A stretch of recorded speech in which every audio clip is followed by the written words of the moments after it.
Sometimes when I lose my equilibrium, I have to paint. But when I paint without my equilibrium, strange things can happen. The first time was a learning experience. Back in what became known as the High Middle Ages, I was into drawing and painting rabbits, mostly. I do not need to repeat myself, but just for reference. At the time, I was welcomed into a local castle where a very rich man instructed me to paint his daughter's room. It was not altogether an unwelcoming place, at least for that time period, and of course, everybody at that time avoided drinking water like it was the plague, and if they had it, drank beer or wine. This local lord had wine money, and so, for the first time, substantially, I was introduced to wine. His daughter was also pleasing, I should say. I worked from day to night without sleep, unceasing, with a rotating group of servants who provided me more rags and paint, in drink and food.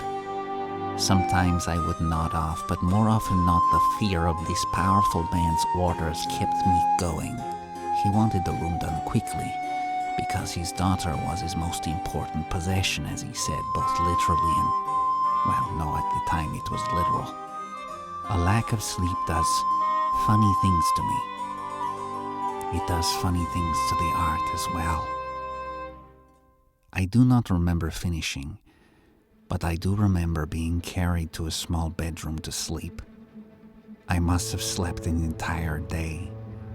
When I awoke, it was to screams. I clambered out into the firelit halls. I do not know what time it was, and could hear the screams coming from the room where I had been painting. The youthful knight appeared to run out of the room, looking blackened by some kind of soot. What I discovered upon entering the room was nothing short of fantastical.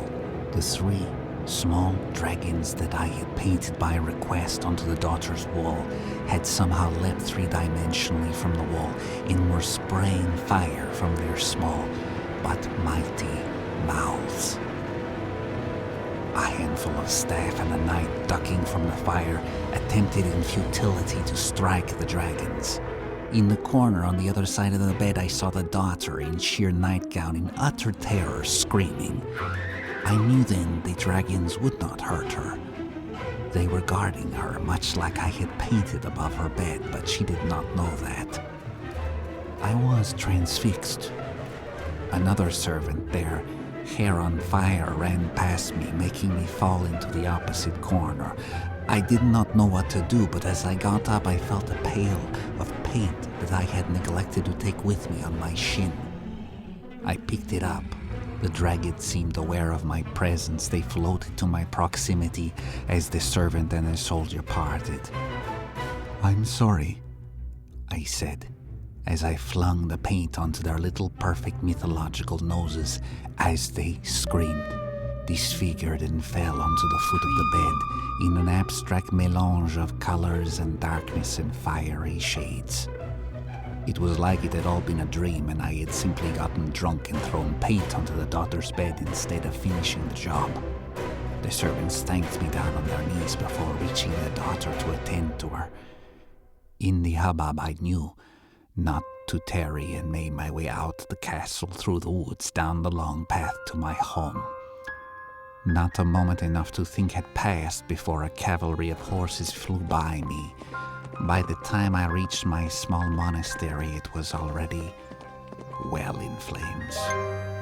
That was the last time I drew rabbits, or dragons for that matter. But sometimes I have to paint. So I took the little I had and started to paint a fountain on the wall of my apartment. No reason why. Perhaps the color of my wall reminded me a little of a burnt marble, like something that had survived a Vesuvian avalanche. I lost myself in the detail of the fountain. It seemed to appear out of nowhere, its little angled shadows, the particulars of the spout, and just the right height of the water bursting up. I could almost drink from it. I was getting thirsty. It was dark enough, so I made my way down to the street through the town and found a Dunkin' where I got a coffee, a bottle of water, and a cruller. I could not make out the employee's face. It got blurry, but when I had eaten the cruller and taken a sip of coffee, I felt better.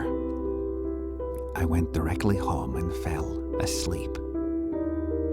I drank from the fountain when this young person said to me, "Do you know the fable?" He was wearing a tartan skirt, not a kilt, but a skirt I would know, and was tall with platform boots and a furry sweater. He or she or they, I do not judge, was smoking a long cigarette and looking at me bemused. I knew that my appearance was youthful and that I must look a fellow young person to them. "No," I said. "Tell me." "Everyone that drinks from the fountain will have a perpetual return to Providence. That's what they say."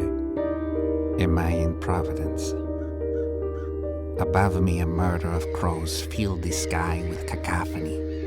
The young person stood up, and vertiginous I sat down to observe them stretch up to the sky and grab a crow from the gathering and bring it down to my level. In their hand, the crow was not a crow, but a dragon, and it looked at me. "Here, this is yours." I nestled the little dragon in my arms as the stilt-like youth walked down the streets, the lampadiers bowing on either side to them like dutiful servants.